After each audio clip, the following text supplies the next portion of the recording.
this notion of social media is the problem. I hear it every time. Social media caused this, social media caused this. Yes, social media is a problem. But the root of the problem is not social media. So if we took social media away tomorrow, like let's say tomorrow, like the way there've been Instagram problems and WhatsApp, you're like, okay, let's take social media away. Will you stop caring about what other people say? Yeah. Will you stop? No. If you want. Hello, I'm Rafa to see if you're new here, and welcome to TrendyOnTopics. Now today I have with me Warren Leon, and we'll be breaking down mental health in the perspective of the broken masculinity. Okay? Yes. Cool. So, do you think that the reason why most of us as guys are not really comfortable with coming out about how we feel is because of how maybe we are afraid of how people will think of us once we do? Or what do you think? What do you think is the thing that is making most guys not really come out about how they feel? So there's this image that we've created in our mind that maybe young people are maybe guys are supposed to be tough, they're supposed to be independent, that they're not supposed to cry or show their emotions out. And it started at a very young age, so it's not something that you'll say it started yesterday, but it's something that we were groomed from since we were kids. So there's this thing of between the age of 0 to 7 years is what makes you who you are. So what they say is all the perceptions and everything that you're taught is programmed by the age of 7. So when from 0 to 7 you're seeing your father doing some things, you never see your father cry, you never see your father do such kinds of things. So it's like it's already created in your mind and it's in your subconscious. Now it's so deep in your subconscious that you can't really, you won't really feel it when you're doing it. So, and the only way to change how you feel, the only way to change that that subconscious mind is through repetition. So through repetition. So repetition is like a good example is when you have a note on top of your fridge written drink water. And so it's to remind you that you're supposed to drink water every time. It doesn't work as well as you drinking water for the next 30 days, which now becomes a habit. So changing it's through repetition. And so for example in terms of broken masculinity. So should I as a guy have a note somewhere, let's say on my door, before I get out of my room every single morning, written, just freely speak out? You can do it any way you want. So writing on the door is easier. It's like when you're told to brush your teeth, if you don't want to forget to brush your teeth, put it next to you, like where you can see it when you wake up, you can see it. So you can write it on the wall, you can but also you just have to know yourself and accept that hey, I'm not perfect. And portraying that you're perfect, it's just wrong. So you have to accept it that yes, I do make mistakes, yes, I do feel emotions and I have to feel it, and you have to accept that just because you didn't see your father cry or you didn't see you, it doesn't mean it's wrong. Because everybody has feelings, everybody has everyone feels. Now in the perspective of, we saw this from our dads when we were young, does it mean that it's now, is it us as men who have made this be the way it is, or is it our perception that women are not supposed to see us down, are not supposed to see us feeling things? It kind of goes both ways, because it's like, okay, I feel like I shouldn't show my emotions so that the girl wouldn't take advantage of me, or wouldn't be like, so that I'm not vulnerable before her. But also it could be because you've not seen it somewhere else. Like you only see it in movies maybe, but you don't see it personally.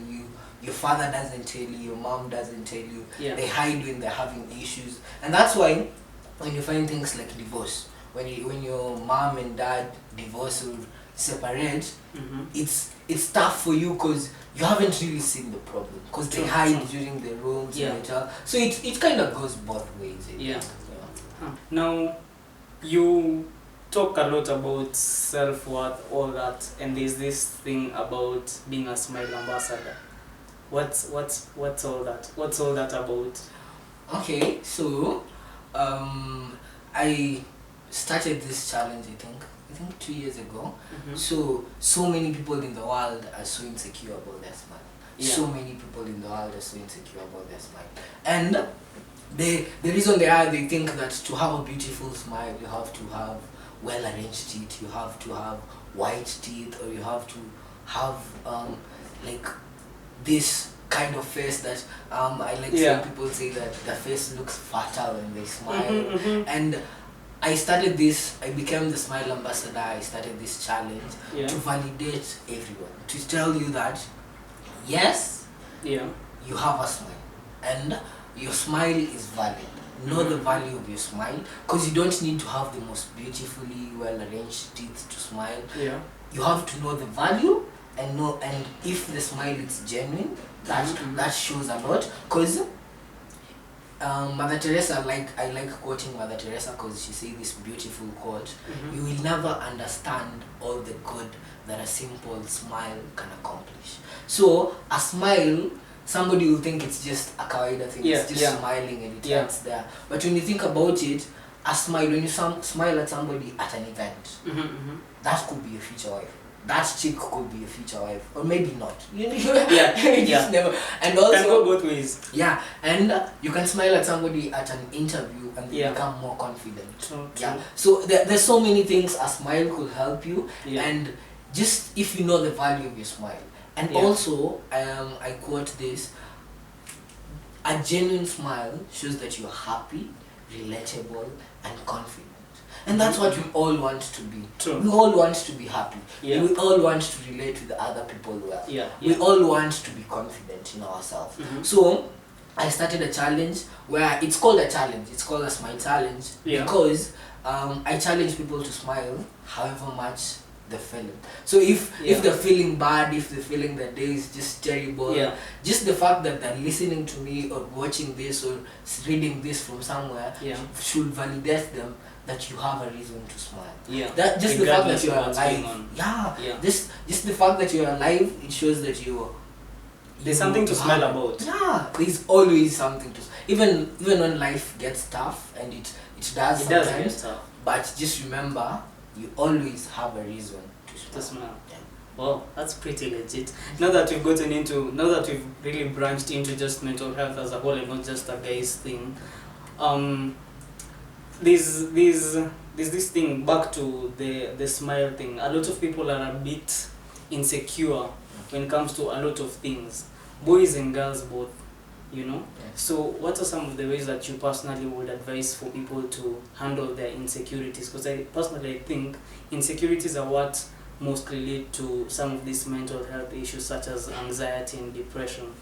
Yeah. Okay, so I think I'll start from first. I want people to know this, to stop this notion of social media is the problem.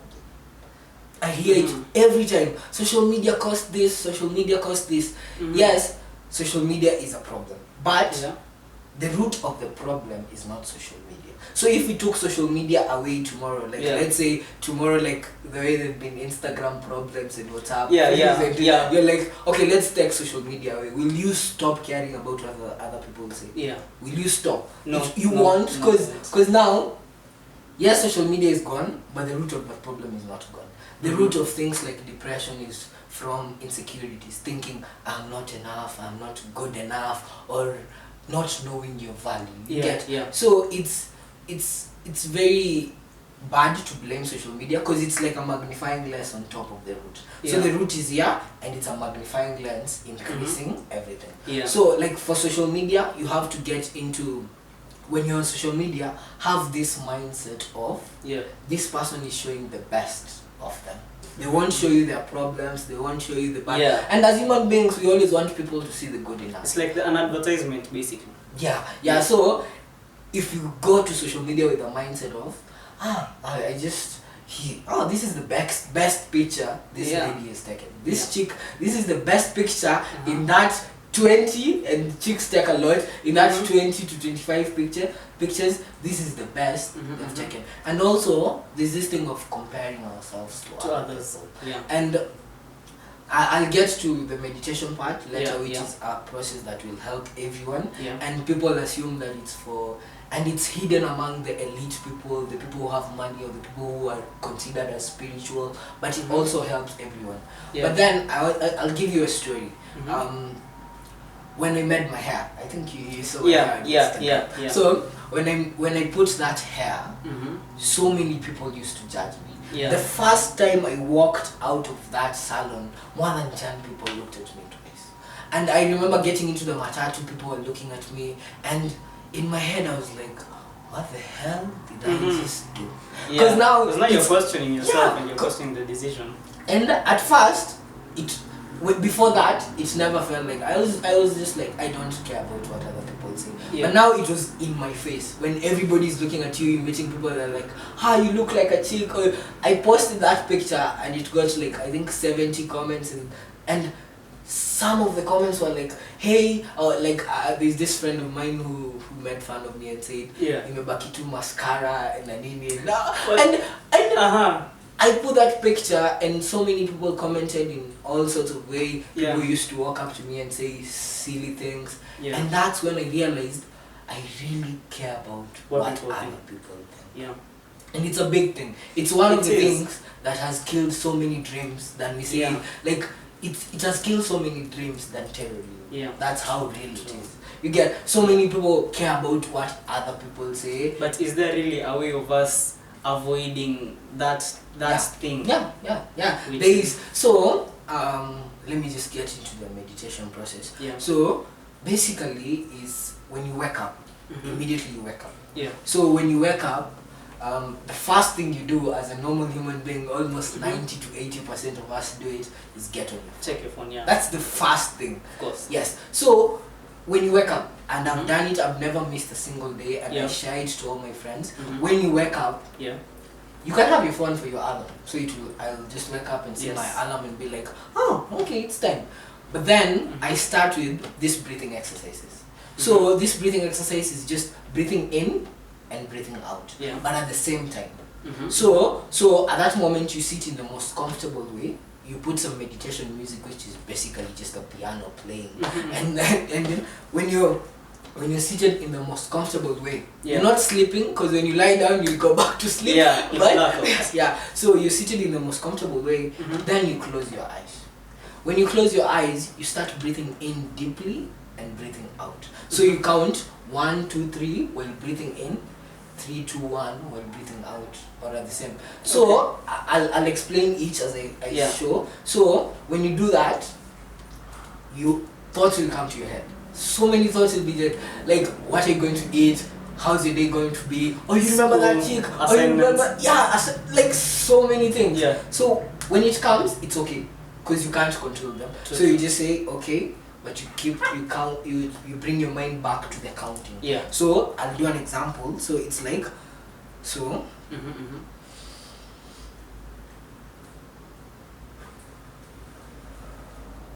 So what that does is bring your body and mind to alignment. So have you ever been in a situation where you're like, your body wants to do something but your mind doesn't, or your mind wants to do something? If not almost always. Yeah, and it also allows more oxygen into deeper parts of your brain that don't get oxygen. Tips. Yeah, so it does. So that's the breathing in and breathing out. Yeah. And our mind is so powerful. So before I finish explaining, you have to note this. Our mind, yes, it's so powerful. But then it doesn't work for us all the time. Like, it is the one that has self-criticism, it is the one that has the negative thoughts. Yeah. But now when you use the mind to your advantage, now it becomes like you become an extraordinary human being. So after the breathing in, you start with gratitude. So when you've closed your eyes, you're still seated comfortably. Yeah. You start by, I am grateful for. So you start by, I'm grateful for this and this. Be as detailed as possible. Yeah. God, like a snippet of mine would be like, I'm grateful for my mom. She just turned 39 and she's so proud of it. I'm grateful that she's been there all my life. I'm grateful that I'm a brilliant human being. I'm grateful that I'm beautiful, and beautiful to me is a unisex thing. So it's okay. I'm grateful that I've woken up and I can feel every part of my body. I'm grateful for that. So you go to details and try and say it. So you say it with your mouth at that time. So you keep saying it until you feel like you're done. Until you feel like, okay, now I'm out of words to be grateful for. Then you repeat it with your head. That inner voice that reads text, now you repeat it with your voice. Now you're like, your voice is saying it. I'm grateful for this and this, but now with your voice. And after that, so what gratitude helps is, it's even proven by science. So gratitude, when it says when you're at a gratitude state, you can't be in any other state. So you can't be angry, you can't be sad. You get, so you're at this state where you're just grateful and thankful for life. You get, so you're looking at the things that you have, not at the things that you don't have. You get, so that's gratitude. And I don't want to go deep into science, but it's proven. So next after gratitude is affirmation. Affirmations. Yes, and I know we've had this all the time. Say affirmations every day, say this, and people are like, nah. But this is how your brain works. I am beautiful. Oh yeah, I'm beautiful. That's how your brain reacts. Yeah, I'm pretty legit. You get. But it also works the same. I'm ugly. I'm ugly. You start convincing yourself about all I don't feel genuine. You're not genuine. That's how your mind reacts. So it's telling your mind what to do. I'm telling you that I am beautiful. So that when I meet somebody out there, if they tell me I'm not beautiful, my mind should be like, yo, my mind should be like so mad. Like, hey, I'm so beautiful, man. You don't even think about. So everything you think is what you are. What you are. So from the things you want to be and the things that you are. So you start by, I'm beautiful, I'm happy, I'm excited, I'm grateful, I'm happy. If it's hard, because so many people find it hard to give themselves compliments, you can start with the alphabet. A, I am awesome, I am amazing. B, I'm beautiful and brilliant. C, I'm curious, I am confident. D, I am disciplined. E, I am empowered. F, I am fantastic. G, like, you're saying I probably take some time there and be like, okay, interesting. So if it's hard, you can do it in that order, because you're saying things that you want to be and things that you are. You get. You say I'm perfect just the way I am. I am perfect, and to me my definition of being perfect is, I say this quote, I am perfect because I learn from my mistakes. I learn from things from life. So if a perfect person is always a learner. So if you are a learner, you're a perfect person. So you keep saying, you say all sorts of things until you feel you're done. Then you repeat it in your head. It doesn't need to be in that order, but try and say everything you've said in your mind. So after that, after saying affirmations, you go to, and it's proven by science. They tell you when you, like the experiment of smiling, you put a pen in your mouth, it will, your brain will assume you're smiling, it will make you more happy. So after affirmations, you go to why. So many people don't really know themselves, especially young people. They don't know, why am I doing this? Why am I going to school? Why am I living this life? Why do I want to shoot such kind of videos? Why do I want to create content? So when you look at it from that perspective, you're like, if you don't have an answer, you keep asking yourself and keep knowing yourself more so that you get the real answer. So for me, I ask myself, what drives me? What is that thing that if I'm not feeling like getting up, I'm not feeling like doing that, do what you do. So, and if it's real and genuine, you will never give up in anything you do. If it's real and genuine. So you ask yourself why, and when you find it, you will use it to your advantage. When you're almost giving up, you just remind yourself, why am I doing this? So for a father, why am I doing this for my daughter? I need my daughter to have a better life. That's the issue. Why am I doing this? Because I want to be independent financially or just norm. So that's why. So you why. So after that, so you why you're saying it in your head. It's like you're having a conversation with yourself.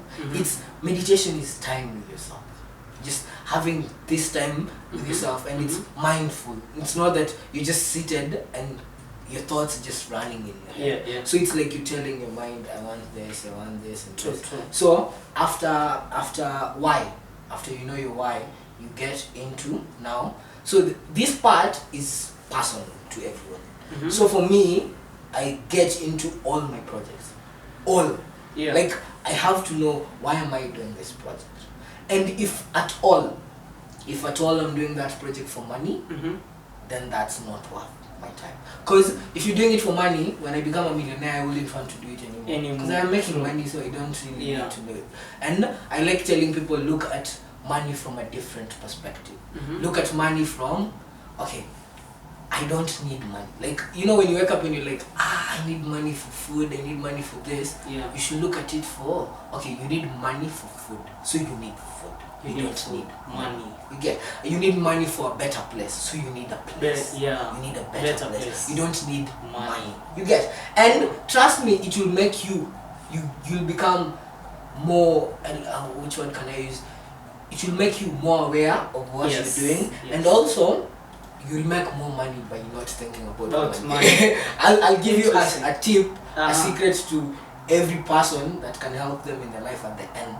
So at the end of the video, you'll get that tip. Okay. So after going into every project, now I know why I'm doing this project, and it's not for money, it's for something else more than money. It's because I love it, because I want to inspire somebody, because I want to change a life. So after going through all my why, I get into the next one is forgiveness.